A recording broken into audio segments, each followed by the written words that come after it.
कभी कभी जिंदगी में कुछ रिश्ते अनजाने में जुड़ जाते हैं, लेकिन हर रिश्ता जरूरी नहीं होता कि वो अच्छा ही निकले। कुछ रिश्ते ऐसे भी होते हैं जो धीरे धीरे झर की तरह हमारी जिंदगी में फैलने लगते हैं। ऐसा ही कुछ हो रहा है आदित्य और उसके परिवार के साथ। आदित्य अब साफ कह चुका है, मैं नहीं चाहता कि वो लोग हमारी जिंदगी में और आगे आए।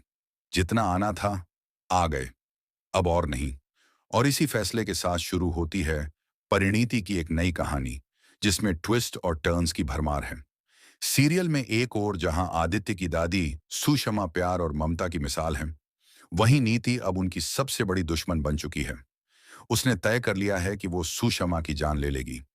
लेकिन यह इतना आसान नहीं होगा, क्योंकि जब तक प्रीत और आदित्य हैं, तब तक कोई भी उनके परिवार का कुछ नहीं बिगाड़ सकता। कहानी में आपको देखने को मिलेगा कि जब नीति को अपनी चालों में हार का सामना करना पड़ता है, तो वह पूरी तरह से बौखला जाती है। इस बार वह पैसों का इस्तेमाल करके जीतने की कोशिश भी नहीं कर पाई। उल्टा, जब सबके सामने उसकी असलियत खुलने लगती है, तो वह लोगों पर झूठे इल्जाम लगाने लगती है। उसका मानसिक संतुलन जैसे बिगड़ गया हो। लेकिन इस बार आदित्य चुप नहीं बैठता। वह गुस्से में लाल होकर नीति को सबके सामने खरी खोटी सुनाता है, क्योंकि जब बात उसकी दादी की आती है, तो वो किसी की भी नहीं सुनता, चाहे सामने नीति हो या निशा। इधर निशा एक और चाल चलती है। वह एक फेक ड्रामा करती है कि जैसे किसी ने उस पर हमला किया हो।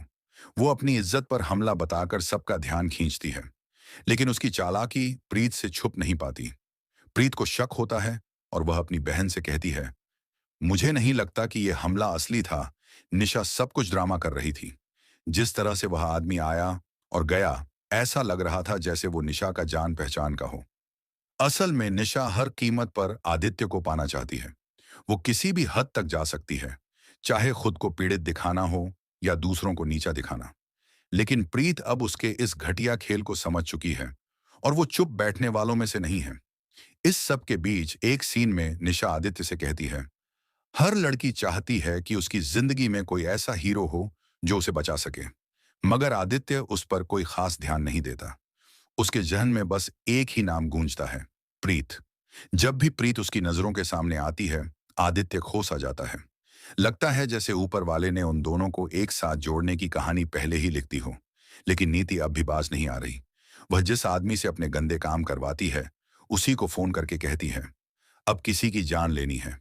जब वो गुंडा तस्वीर देखता है, तो चौंक जाता है। ये तो सुषमा है। इतना बड़ा नाम है, आप इसे मारना चाहती हैं। लेकिन नीति के दिल में अब कोई दया नहीं बची। वह सोचती है, अगर सुषमा हट जाएंगी तो मेरा रास्ता साफ हो जाएगा। पर वह यह भूल जाती है कि अच्छाई पर बुराई की जीत कभी नहीं होती, क्योंकि जहां बुराई साजिशें करती है, वहीं अच्छाई निडर होकर सामने खड़ी हो जाती है। अब कहानी में प्रीत एक बार फिर बनकर आएगी रक्षक, सुषमा को बचाने के लिए। प्रीत को शक हो जाता है कि नीति कुछ बड़ा करने वाली है, और वो समय रहते सुषमा के पास पहुंच जाती है। और प्रीत के साथ इस बार आदित्य भी खड़ा होता है। दादी की जान की कीमत पर वह कुछ भी नहीं खोने देगा। अब दोनों मिलकर सच्चाई के खिलाफ लड़ेंगे, और नीति के चेहरे से वो नकाब हटाएंगे जो अब तक सबको धोखा दे रहा था। जब यह सब आदित्य के सामने आता है, तो उसका दिल पूरी तरह टूट जाता है। उसे समझ आता है कि नीति की असलियत कितनी खतरनाक है। अब वो न नीति से बात करेगा, न ही कोई रिश्ता रखेगा। और निशा, उसका भी कोई भविष्य आदित्य की जिंदगी में नहीं रह गया है। अब दर्शकों के लिए सबसे बड़ा सवाल यह है, क्या सुषमा बच जाएंगी? क्या आदित्य और प्रीत का रिश्ता और मजबूत होगा? क्या नीति को उसके गुनाहों की सजा मिलेगी?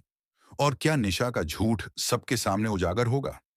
इन सवालों के जवाब आने वाले एपिसोड्स में मिलने वाले हैं। कहानी अब इस मोड़ पर पहुंच गई है, जहां हर पल एक नई साजिश, एक नई सच्चाई और एक नया रिश्ता सामने आ रहा है।